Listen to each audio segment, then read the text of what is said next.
Hai, namaku Dani dan aku memiliki lubang di wajahku. Apa kamu tidak puas dengan sesuatu pada penampilanmu? Mungkin kamu memiliki hidung yang terlalu besar atau tanda lahir di wajahmu, potongan rambut yang buruk. Ya, itu tidak ada apa-apanya jika dibandingkan dengan lubang di wajahmu.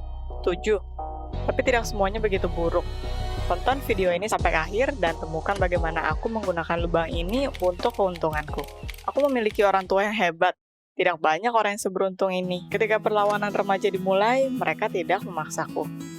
Ketika aku pertama kalinya mewarnai rambutku, ibuku menolongku. Dan ketika aku meminta tato untuk ulang tahun ke-16, ayahku menemukan tukang tato keren untukku dan memberiku izin. Tentu saja sekolah tidak menyetujuinya. Sekolah manapun tidak menyetujuinya, tepatnya. Dan aku karena keras kepala dan tidak ingin mengenakan seragam, berganti sekolah 3 kali dalam setahun. Dan bahkan sekolah terakhir yang paling loyal, di mana aku memiliki hubungan baik dengan administrasinya, para guru melihatku dengan khawatir. Dan aku tidak peduli dengan mereka. Yang paling penting, aku menyukainya. Seperti ketika aku secara sengaja membuat lubang di kupingku, untuk aku menginginkan sesuatu yang baru. Dan aku berpikir untuk melakukan sesuatu yang serupa dengan wajahku, di pipi atau dagu. Tentu saja, sesuatu yang elegan. Bukan 20 mm, tapi sesuatu yang simetris dan kecil. Aku memberitahu orang tuaku bahwa aku akan melakukan piercing kecil dan mereka memberi izin. Aku akan menindik kedua pipiku secara bersamaan. Jadi aku tidak harus menunggu selama 6 bulan seperti pada kupingku. Aku ingin membuat sebuah pertunjukan besar saat prom. Aku mengganti beberapa salon karena spesialisnya menolak operasinya dan menuntutku untuk membawa orang tuaku. Tapi aku menemukan kesepakatan. Adakah kejadian di hidupmu yang memisahkan semua menjadi sebelum dan sesudah? Batasan buruk untuk kehadiran? Untukku, kejadian seperti itu adalah operasi sialan. Tidak, awalnya semua berjalan sesuai rencana. Aku terlihat seperti mumi atau seekor hamster ketika aku bangun. Wajahku bengkak dan dibungkus perban. Dokter berjanji bahwa semuanya akan baik-baik saja ketika bengkaknya hilang. Dan aku pulang dengan hati yang tenang. Orang tuaku tidak begitu senang, tapi itu selalu lebih baik untuk menceritakan kenyataan yang ada. Lebih baik meminta pengampunan daripada izin percaya padaku. Tapi ketika aku melepas perban dan akan pergi ke sekolah untuk pertama kalinya dan menunjukkan modifikasiku, aku ditutupi oleh suatu horor yang nyata. Ada ruang kosong di sekitar lubang yang dokter buat di pipiku.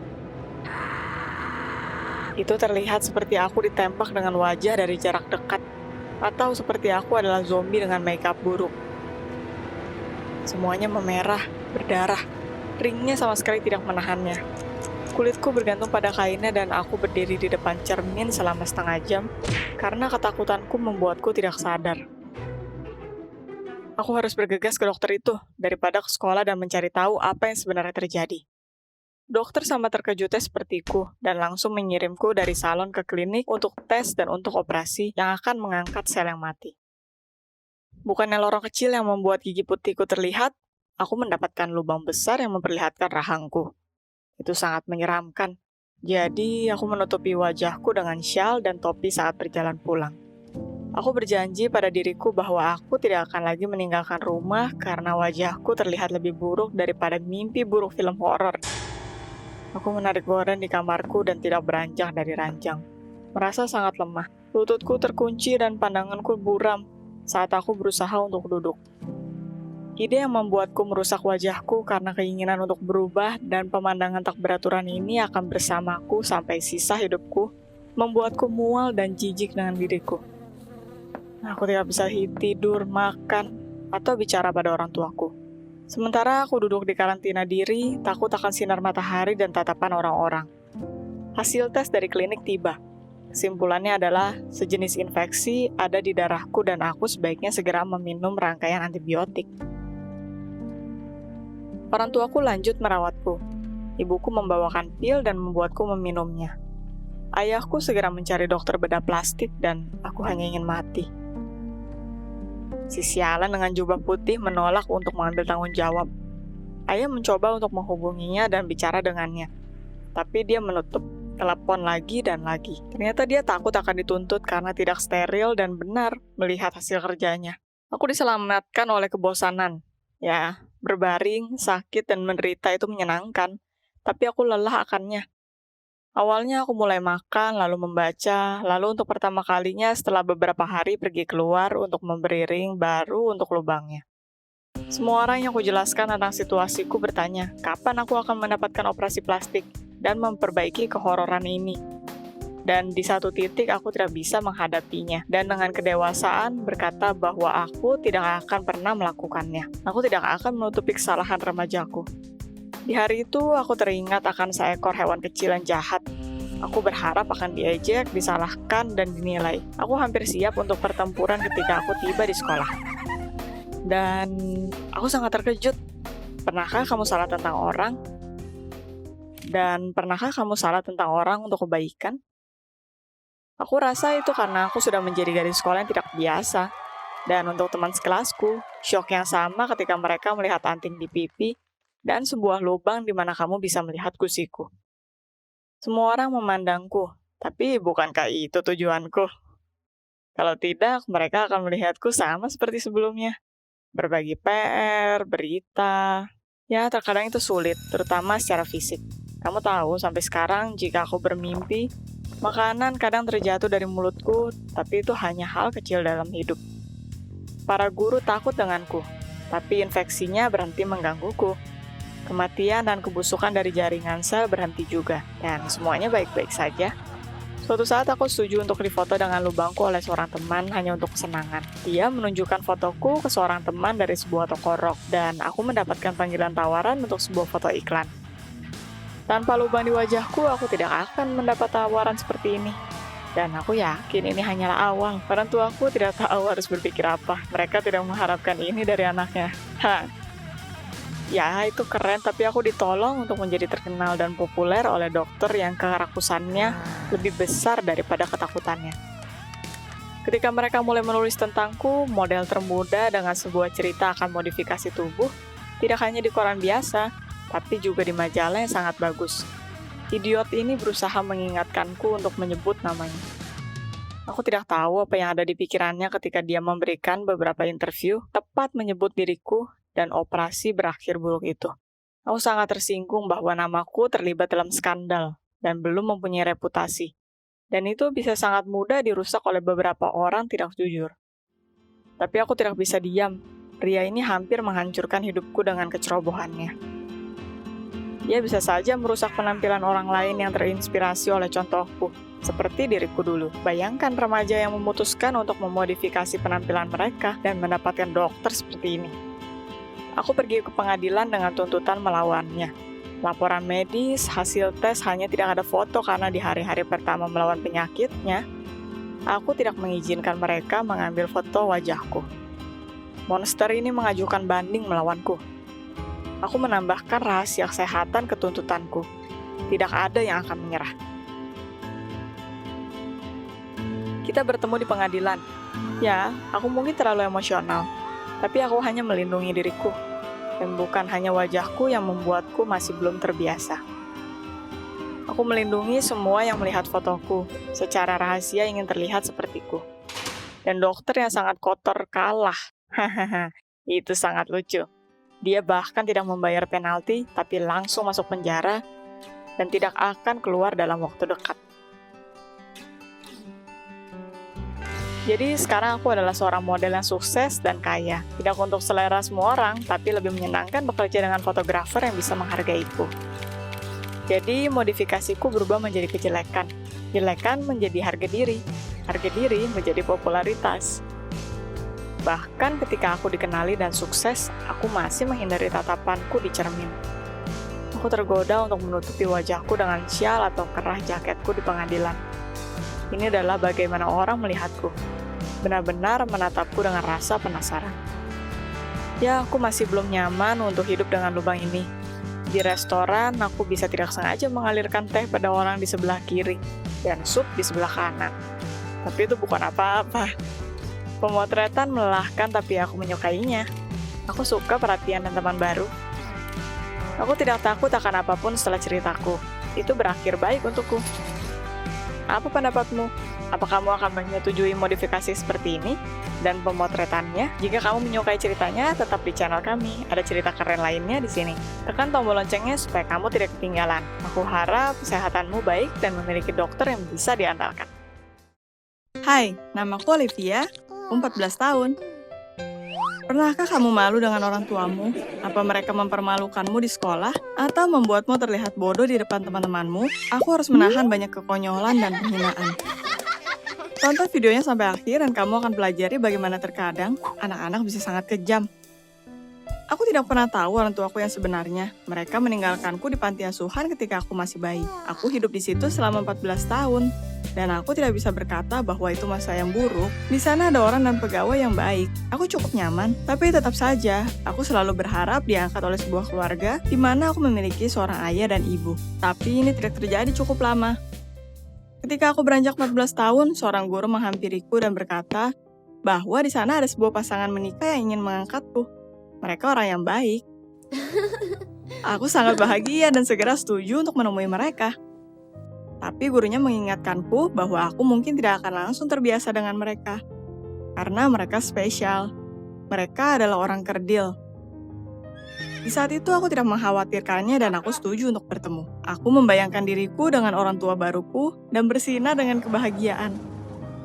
Ketika aku melihat mereka untuk pertama kalinya di Skype, mereka sangat manis dan senang melihatku. Pernahkah mimpimu terwujud?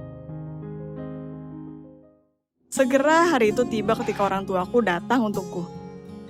Aku sangat bersemangat. Setelah semuanya, mulai hari ini, sebuah hidup yang berbeda akan dimulai.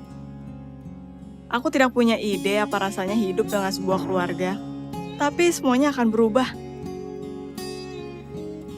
Aku menunggu mereka di lorong, dikelilingi oleh teman-temanku.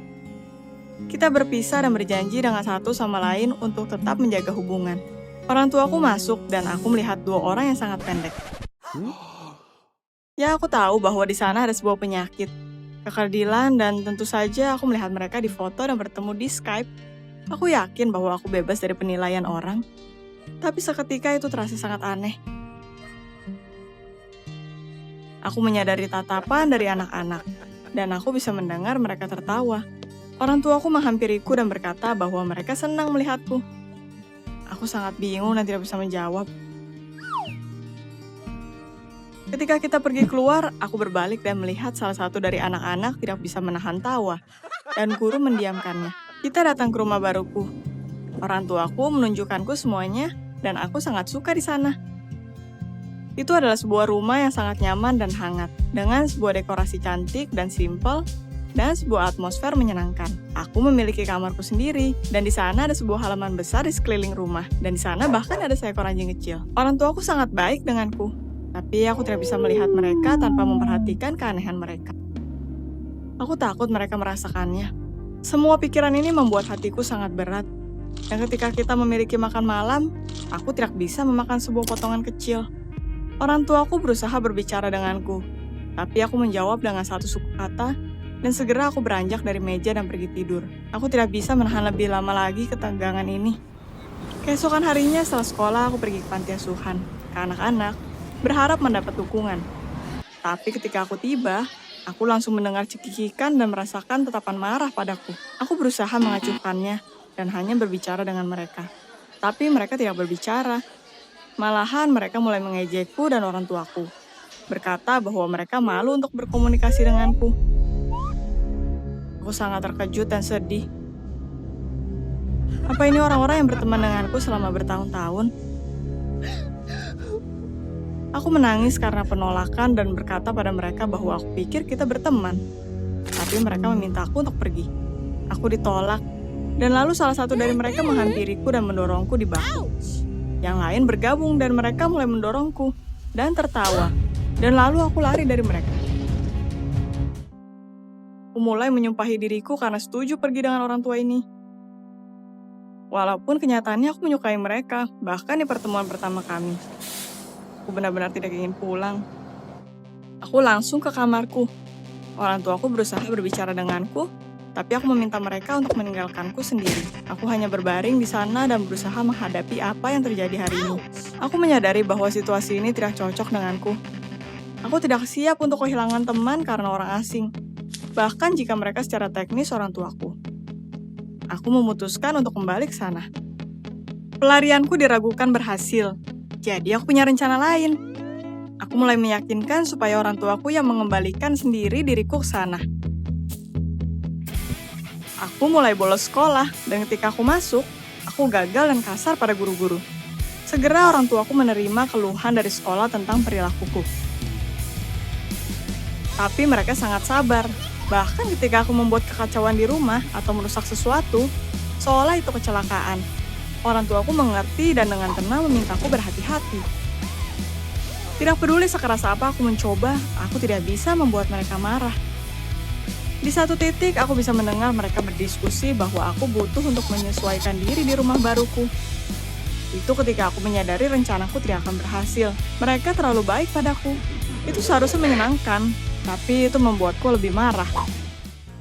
Dan anak-anak dari panti asuhan yang pergi ke sekolah denganku sudah menyebarkan rumor tentang keluargaku. Dan sekarang, bahkan di sekolah, aku tidak bisa mengambil satu langkah tanpa diejek. Pernahkah kamu dibully? Maka kamu tahu yang kurasakan. Lalu aku memiliki sebuah rencana baru. Sekarang, tentu saja, aku malu akan apa yang kulakukan. Aku ingat bahwa aku melihat sebuah program spesial di TV tentang bagaimana pegawai mengambil anak-anak dari keluarga yang tidak diinginkan. Aku memutuskan untuk melakukan hal yang sama. Tanpa nama, aku menghubungi nomor bantuan dan berkata pada mereka bahwa aku melihat orang tuaku memukuli dan mempermalukan seorang anak dekat sebuah supermarket yang ada di dekat rumahku. Aku spesial berbicara dengan suara tangis. Jadi mereka akan mempercayaiku. Mereka meminta alamatnya dan berjanji akan datang dan menyelidikinya. Aku tidak berpikir yang kulakukan adalah hal yang tepat, tapi aku menantikan saat untuk kembali ke panti asuhan segera dan tidak dipermalukan. Pegawai dari layanan perlindungan anak tiba keesokan harinya. Orang tuaku sangat terkejut melihat mereka. Pegawainya berkata pada mereka bahwa mereka menerima keluhan tentang penyiksaan anak. Orang tuaku hanya mengangkat tangan dan bersumpah tidak ada yang terjadi. Untuk beberapa saat, pegawainya melihat sekeliling rumah, bertanya pada orang tuaku tentang hidup mereka, dan menulis sesuatu di buku catatan mereka. Aku mulai khawatir bahwa mereka mungkin melihat kebohonganku. Apa yang akan kudapatkan untuk itu? Lalu mereka menghampiriku. Mereka membawaku ke ruangan lain dan bertanya apa aku menghubungi mereka di telepon. Aku sangat khawatir. Aku melupakan semua yang aku katakan saat itu, dan berbicara tidak masuk akal. Dan mereka mendengarkan dengan seksama dan menulisnya. Lalu, tanpa sebuah kata, mereka pergi ke ruang tamu di mana orang tuaku berdiri di sana. Aku melihat ibuku menangis dan aku merasa tidak nyaman. Pegawainya melaporkan bahwa mereka harus melakukan investigasi detail dan membuka kasusnya. Jika mereka menyadari bahwa aku ada dalam bahaya, aku mungkin dipindahkan dari keluarga itu. Aku tidak mengharapkannya. Aku pikir aku hanya akan diambil, dan aku tidak ingin menghancurkan hidup orang tua asuhku. Pegawainya menyuruhku untuk berkemas, tapi aku hanya membeku. Di satu sisi rencanaku berhasil, tapi di sisi lain, apa itu setimpal? Melihat keraguanku, pegawainya berkata bahwa jika aku memiliki sesuatu untuk dikatakan, lakukan itu sekarang. Aku melihat orang tuaku dan menyadari aku tidak bisa melakukan ini. Aku menangis karena malu dan mengaku bahwa aku berbohong. Aku memohon untuk tidak menghukumku karena melaporkan keluhan bohong, dan pegawainya tersenyum dan berkata bahwa pengecekan lebih akan diperlukan. Orang tuaku pergi keluar untuk mengantar tamu tak diundang itu. Aku mengikuti mereka. Mereka melihatku dengan kebingungan dan penolakan. Ayahku memintaku menjelaskan apa yang terjadi. Sambil menangis, aku berkata pada mereka bahwa aku dibully oleh teman-temanku di panti asuhan dan teman-temanku di sekolah karena orang tuaku kerdil. Ayahku berkata padaku bahwa mereka tidak mau menjadi beban untukku dan menghancurkan hidupku. Mereka hanya ingin untuk menerimaku di keluarga mereka. Aku bisa pergi kapan saja. Mereka tidak akan menahanku. Tapi lalu mereka berkata sebelum aku melakukannya, aku harus bertanya apa yang lebih penting untukku. Kesempatan untuk menemukan sebuah keluarga yang mencintaiku, atau teman-teman yang mentertawakanku karena kesempatan pertama itu. Tentu saja aku tahu apa yang dia maksud. Teman-teman yang berperilaku seperti ini bukan teman sama sekali. Tapi sebuah keluarga seperti ini apa yang kuimpikan sepanjang hidupku. Bagaimana kamu bisa menghilangkan mimpimu karena kenyataan bahwa seseorang di luar sana mentertawakanmu? Aku sangat malu bahwa aku sudah menyebabkan banyak masalah pada orang tuaku. Aku meminta pengampunan. Dan aku berharap mereka tidak menyimpan dendam dan aku bisa memperbaiki impresi akan diriku.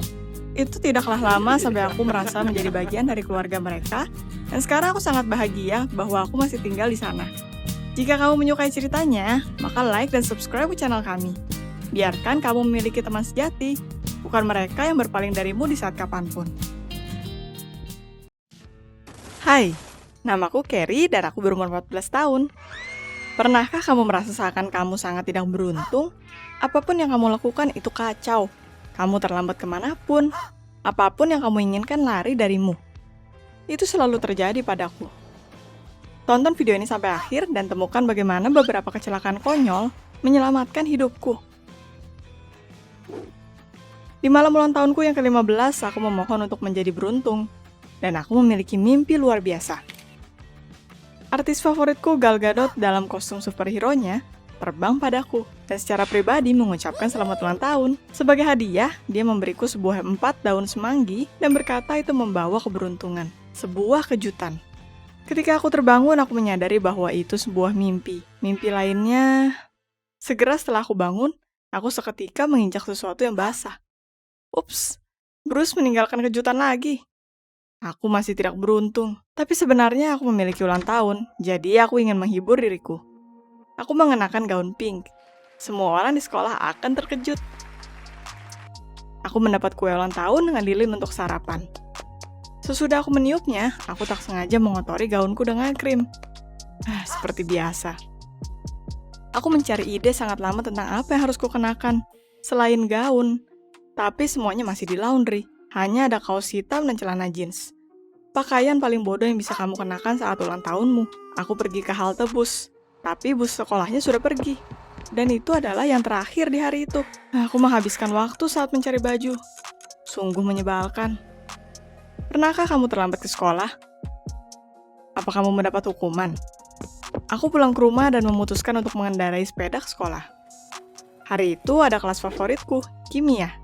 Hari sebelumnya aku dengan intens menyiapkan pekerjaan lab. Aku sangat tidak ingin melewatkannya. Aku mengayuh dengan keras, tapi seketika pegangannya miring samping. Aku melihat rodanya dan itu kempes. Mungkin sebuah paku ada di jalan dan aku dengan tepat mengenainya. Kenapa ini semua terjadi padaku?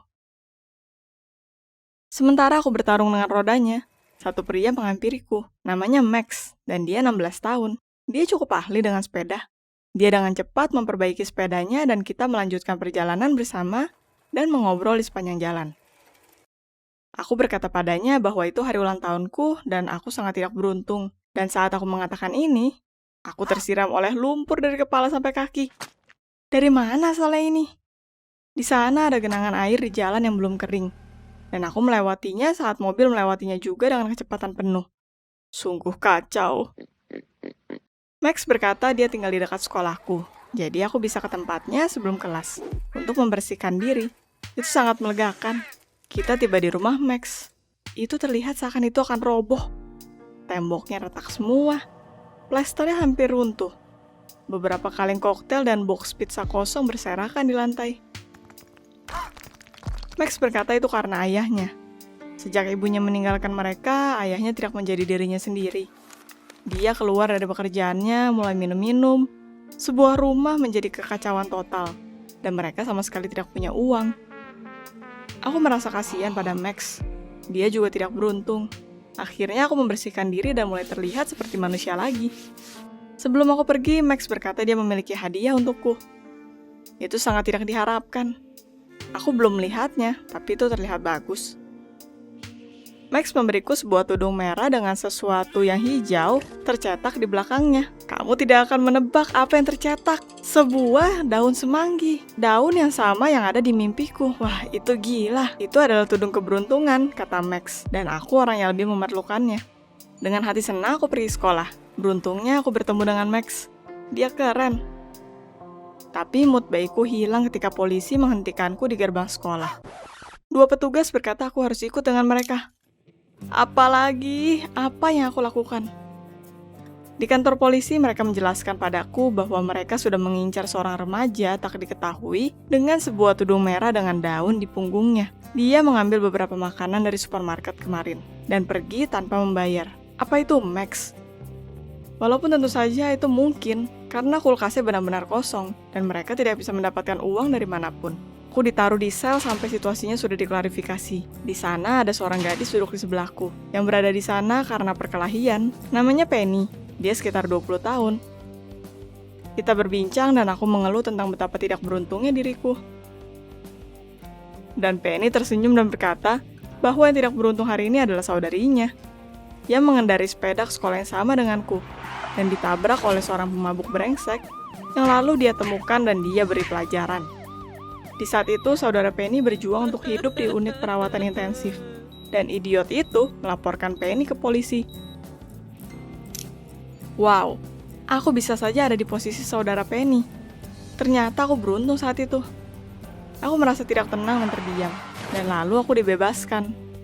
Ternyata pencurinya adalah seorang anak laki-laki dan aku tidak lagi menjadi tersangka. Akhirnya, itu hampir tengah malam ketika aku pergi keluar. Itu hari yang panjang. Di sana ada 20 miss call dari orang tuaku di teleponku ketika itu dikembalikan padaku. Sial, orang tuaku akan marah padaku karena bolos sekolah. Aku ingin menelpon kembali orang tuaku, tapi teleponnya, seperti sangat beruntung, mati di saat itu. Pernahkah kamu berada di situasi tanpa komunikasi? Dan apa yang kamu lakukan? Sialnya, aku memutuskan untuk pulang berjalan kaki. Aku harus melalui beberapa blok ke arah rumah yang untungnya aku hafal. Di sana ada kesunyian. Seluruh area seperti membeku karena mengantisipasi akan sesuatu. Dan seketika aku mendengar suara dari langkah kaki seseorang di belakangku. Seseorang mengikutiku sepanjang perjalanan malam ini. Aku merasa takut, jadi aku bergegas. Tapi pria itu juga berjalan lebih cepat. Dan lalu aku berlari. Sepertinya dia mengejarku. Aku berbalik untuk melihatnya dan seketika aku mendapat ketakutan di sekujur punggungku dan lalu semuanya menjadi gelap. Setelah beberapa saat aku terbangun. Aku terbaring di dasar lubang selokan. Bagaimana aku bisa masuk ke dalamnya? Di sana ada Max yang melihatku dari atas lubangnya. Dia mengulurkan tangannya dan aku entah bagaimana berhasil keluar. Aku kotor dan bau. Max mentertawakanku.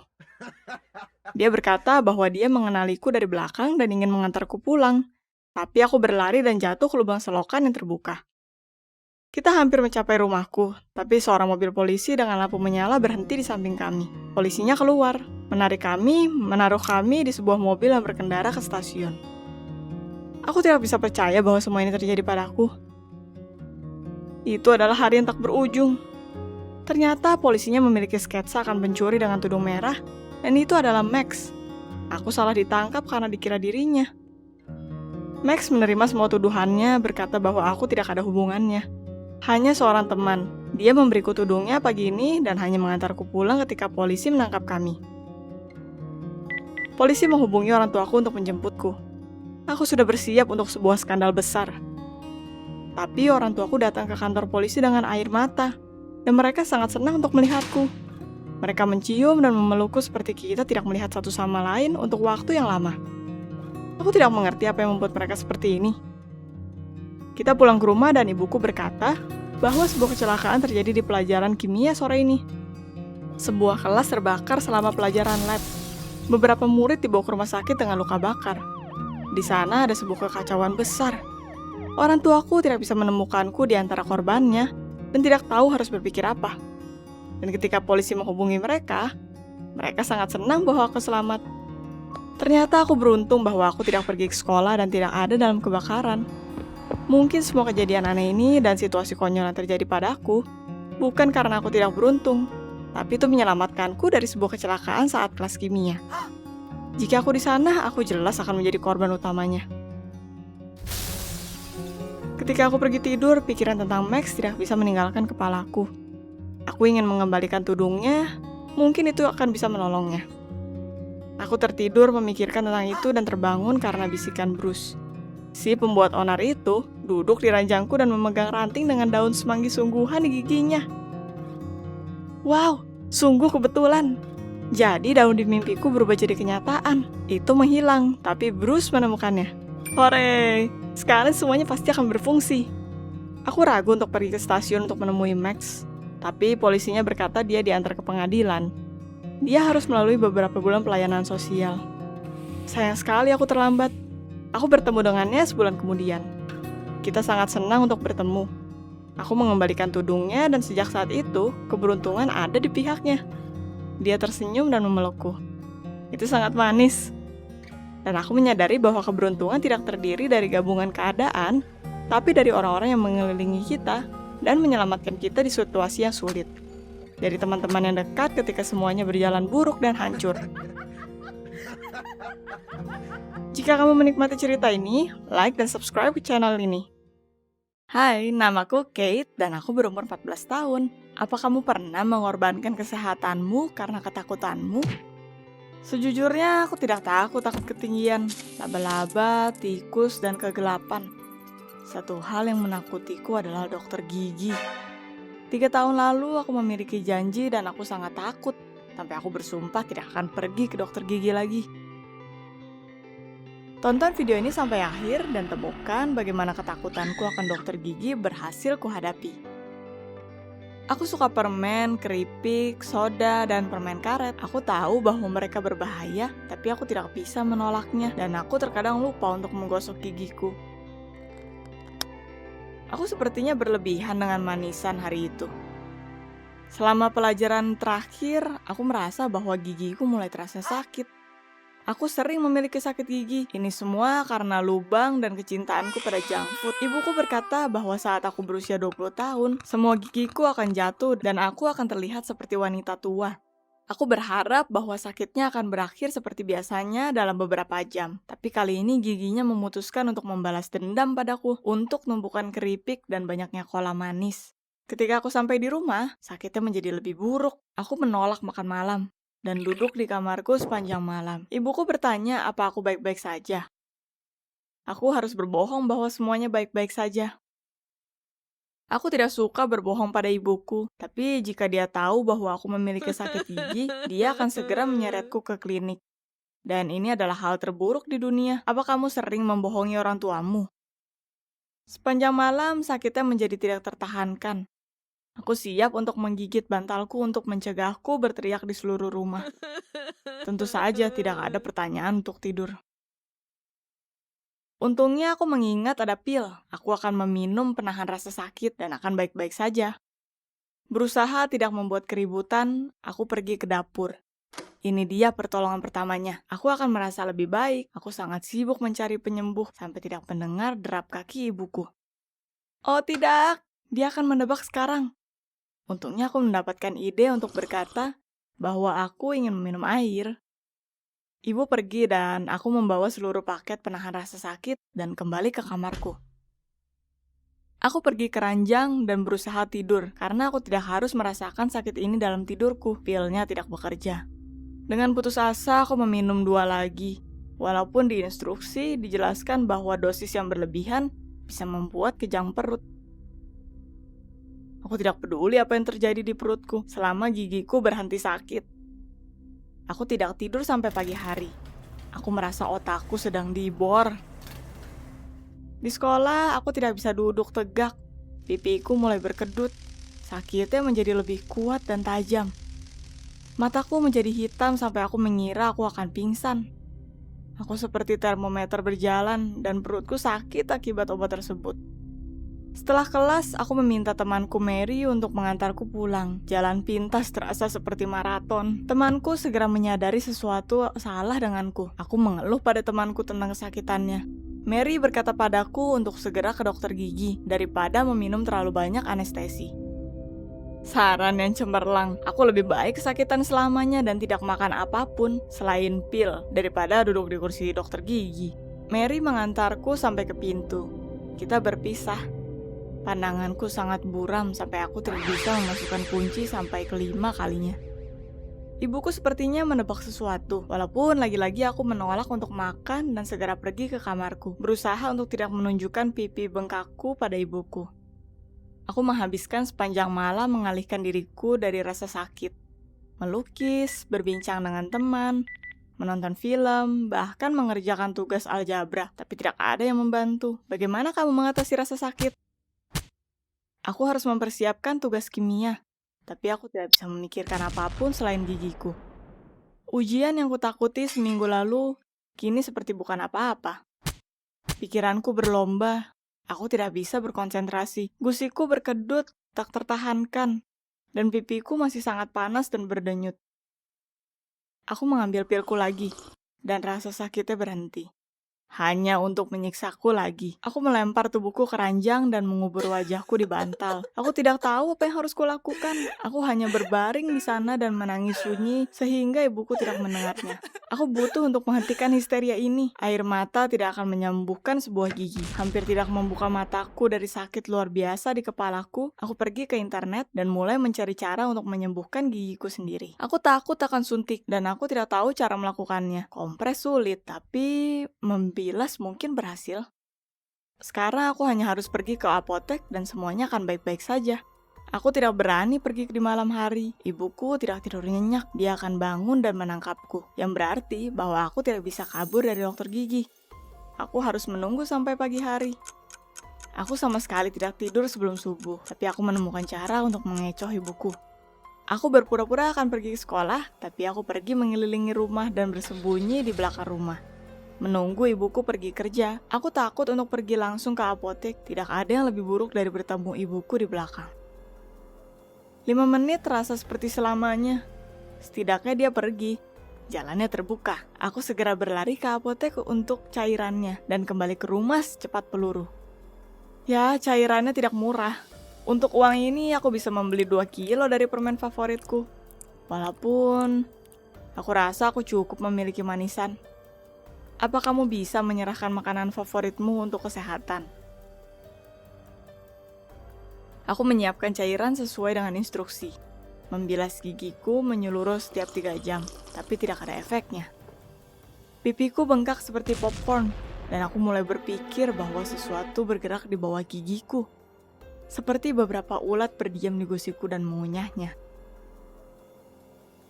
Aku merasa lemas, dan selain itu aku memiliki demam. Malam harinya ibuku datang ke kamarku. Aku baru saja ingin meminum pilku dan aku berhasil menyembunyikannya di bawah bantalku. Ibuku bertanya apa aku baik-baik saja. Aku balas mengangguk. Untungnya teleponnya berbunyi dan dia pergi ke dapur. Setelah itu aku tidak bisa berbicara lagi. Itu terlalu menyakitkan. Lidahku selalu menyentuh gigi yang sakit. Sepertinya sesuatu cairan akan keluar dari situ. Ibuku sudah berada di kamarnya. Jadi tidak ada sesuatu yang bisa menghentikanku pergi ke kamar mandi dan melihat gigiku yang sudah menderita lama. Tidak, apa itu? Di atas gigi ada abses besar. Itu tidak ada di sana kemarin malam. Ketika aku kembali ke kamarku, aku tidak bisa tidur. Aku sangat jijik menyadari bahwa ada kotoran di mulutku. Aku tidak akan pernah memakan permen brengsek lagi. Aku membaca tentang abses di online. Aku berharap aku tidak melakukannya. Ternyata nanah dari gusi yang membengkak bisa masuk ke rahangku dan lalu ke otakku dan menyebabkan infeksi sangat buruk yang berakhir kematian. Aku sangat takut. Aku tidak tahu jika itu benar, tapi itu terdengar menyeramkan. Tentu saja, hanya seorang dokter yang bisa menjawab semua pertanyaanku. Tapi aku tidak pernah pergi ke klinik. Sepertinya aku hanya mempunyai satu kesempatan untuk menghilangkan kesakitanku. Aku menyelinap ke kamar mandi. Demam dan rasa sakit membuatku pusing. Hanya sekarang aku merasakannya bahwa aku belum makan selama 3 hari. Perutku berbunyi sangat kencang karena kelaparan. Sampai itu hampir membangunkan ibuku. Cukup, sekarang atau tidak sama sekali. Itu sangat menakutkan, tapi aku lebih takut akan dokter gigi. Membidik sasaran, aku dengan cepat menancapkan jarum ke abses. Aku rasa aku berlebihan karena ketakutan. Rasa sakitnya sangat buruk sampai aku lupa akan segalanya dan berteriak di seluruh rumah. Aku merasa pusing dan mulutku merasakan darah dan sesuatu yang tidak menyenangkan. Pandanganku seketika gelap. Hal terakhir yang aku lihat adalah wajah kebingungan ibuku ketika dia membuka pintu. Aku terbangun di klinik dan hampir mati ketakutan. Aku duduk di kursi dokter gigi. Seorang perawat bersandar padaku bertanya apa anestesinya bekerja. Hanya sekarang aku menyadari bahwa giginya tidak sakit, dan aku siap untuk mencium gadis karena rasa bahagia. 2 jam berikutnya bukan hal yang paling menyenangkan di hidupku, tapi aku bersedia untuk memberikan segalanya untuk melupakan gigi itu selamanya. Oh iya, itu tidak menyakitkan atau menakutkan, tapi lebih pada rasa maluku seperti anak kecil dan bahwa aku memakan permen bertahun-tahun daripada memperhatikan kesehatanku. Dokternya berkata bahwa dalam situasi apapun, aku tidak boleh memecahkan absesnya sendiri. Aku beruntung ibuku mendengarku dan membawaku ke klinik tepat waktu. Kalau tidak, kecerobohanku akan berakhir buruk. Sekarang aku akan lebih memperhatikan kesehatanku dan mengunjungi dokter gigi lebih sering. Setelah semuanya, jika aku tidak menghentikannya, maka insomnia dan sakit yang buruk tidak akan bisa dihindari. Dan ibuku sangat ketakutan untuk itu. Jika kamu menyukai ceritaku, like, subscribe ke channel ini, dan share video ini dengan temanmu. Tetap sehat dan minta bantuan medis tepat pada waktunya. Hai, aku Vivian dan aku berumur 19 tahun. Apa kamu bersedia untuk meninggalkan tidur demi $1.000? Aku tidak tidur selama 10 hari berturut-turut. Tonton videonya sampai akhir dan kamu akan temukan bagaimana eksperimen ini berakhir dan bagaimana perasaanmu di hari ke-10. Tolong jangan tiru apa yang kamu lihat. Itu berbahaya untuk keselamatanmu dan hidupmu.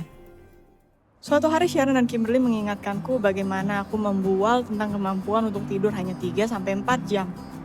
Dan mereka menantangku dan bertanya jika aku mampu untuk tidak tidur. Dan aku harus berkata ya. Kita bertaruh $1.000 bahwa aku akan memecahkan rekor dunia Guinness untuk terbangun dan tidak tidur lebih dari 11 hari. Aku sangat membutuhkan uang dan aku setuju.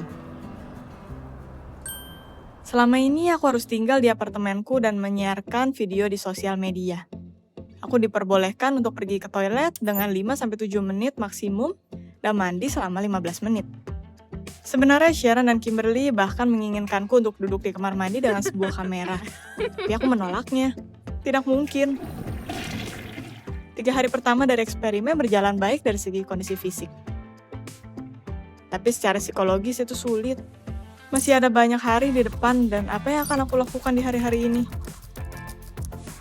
Untuk membunuh waktu, aku menghubungi teman dan keluargaku. Lalu aku membaca, tapi itu adalah ide yang buruk karena membaca langsung membuatku mengantuk. Google menyarankan bahwa aku seharusnya mengunyah permen karet, menyalakan AC supaya kedinginan, atau mengenakan pakaian yang tidak nyaman. Bagaimana kamu melawan rasa ingin tidur? Bagikan di komentar. Mungkin lain kali aku akan menggunakan tips hidupmu. Penonton awalnya sangat sedikit, sampai aku merasa ingin menyudahi eksperimennya. Tapi demi jumlah subscriber yang sedikit dan mendukungku dan menulis komentar, aku melanjutkannya. Ya, aku sangat membutuhkan uangnya. Mulai dari hari keempat, penontonnya meningkat drastis. Aku menjadi populer. Aku bahkan di-mention oleh beberapa blogger besar. Ini memberiku kekuatan dan hasrat untuk melanjutkannya. Aku menerima banyak pesan dari orang asing. Beberapa memujiku. Beberapa memarahiku. Para hater juga tidak kelewatan kesempatan untuk mempermalukanku dan menghinaku. Penonton dari seluruh dunia. Di akhir hari kelima, Alain, seorang mahasiswa kedokteran, mulai menonton eksperimenku. Dia mendukungku, menjagaku terbangun di malam hari dan mengajakku mengobrol di percakapan lewat Skype. Ini sangat membantuku di hari ke-6 dan ke-7, ketika aku sangat ingin untuk tidur. Aku berbagi detail bagaimana aku menyukainya dan secara umum aku menyukai percakapan kami. Ditambah lagi, sebagai dokter dia menyarankan makanan apa yang seharusnya aku makan untuk membuat otakku tetap bekerja dan hal-hal yang seharusnya aku lakukan. Itu membantu, walaupun terkadang kebalikannya aku merasa sangat lelah dan hampir jatuh tertidur. Di hari ke-8, kesehatanku seketika menurun. Awalnya aku mendengar ibuku berbicara padaku. Walaupun orang tuaku tinggal 100 km jauhnya. Aku sangat takut. Lalu perasaan akan kematian menghampiriku. Seolah-olah aku akan meninggal sekarang juga. Aku mengatakan ini pada Alain, dan dia seketika menjadi gugup dan berkata padaku untuk menghentikan eksperimen ini segera. Dia berteriak seperti orang gila, hampir keluar dari layar. Dia berteriak bahwa tubuhku tidak bisa menghadapinya. Aku mematikan Skype dan meninggalkannya dan 2 jam kemudian, ambulans berada di pintuku. Aku harus menjelaskan ke dokternya bahwa aku hanya sedikit sakit. Singkatnya, aku berbohong pada mereka supaya mereka bisa pergi secepat mungkin. Setelah itu, aku menghubungi teman-temanku dan mereka memberitahuku bahwa Alain ingin menyemangatiku dan mengirimiku makanan lezat. Dan orang bodoh ini tidak menyadari apapun memberikan alamatnya. Dan si brengsek ini menghubungi ambulans. Aku marah, menuduhnya tidak menjadi dokter yang sesungguhnya dan berkata padanya bahwa dia tidak mengerti apapun tentang itu. Dan karenanya tidak mempunyai hak untuk memberitahu apa yang harus kulakukan. Karena ini Alain berkata bahwa dia sebenarnya tergabung dalam neurofisiologi dan menulis beberapa tulisan tentang pengaruh tidur dan ketidakhadiran itu di tubuhku. Dia juga mengakui bahwa dia secara khusus memintaku melakukan beberapa hal untuk melihat reaksiku. Sepertinya aku adalah kelinci percobaan. Aku tidak mendaftar untuk menjadi seekor tikus lab untuk ilmu pengetahuan.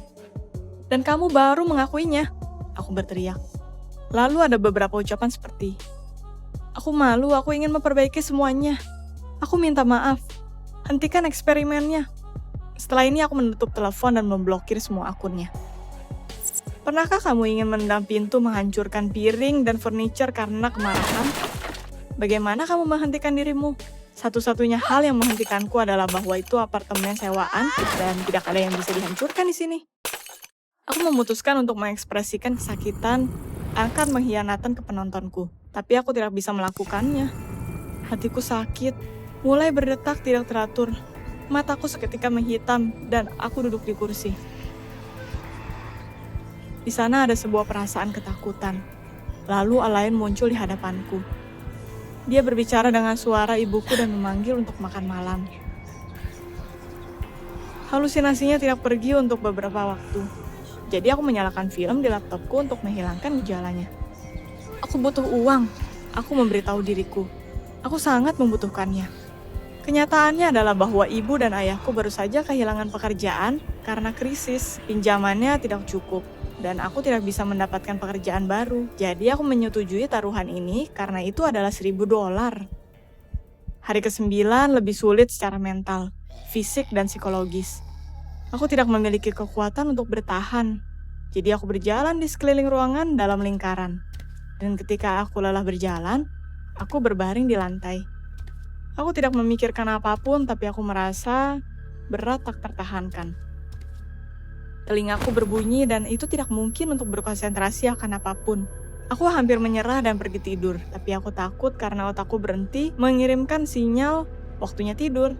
Ada semacam kegagalan fungsi. Aku tadinya akan menghubungi ambulans sendiri, tapi bahwa itu terlalu banyak untuk dipikirkan dan dianalisa. Hari ke-10 adalah hari terakhir dari eksperimen. Sisi kananku, hati, dan kepalaku sangat sakit. Cahaya membuat mataku sakit. Aku ingin memanjat dinding. Tangan, kaki, dan kepalaku bergetar dan halusinasiku semakin buruk. Satu titik sepertinya ada perampok yang masuk ke apartemenku dan aku mulai berteriak liar. Lalu aku tidak mengingat apapun. Kegelapan total.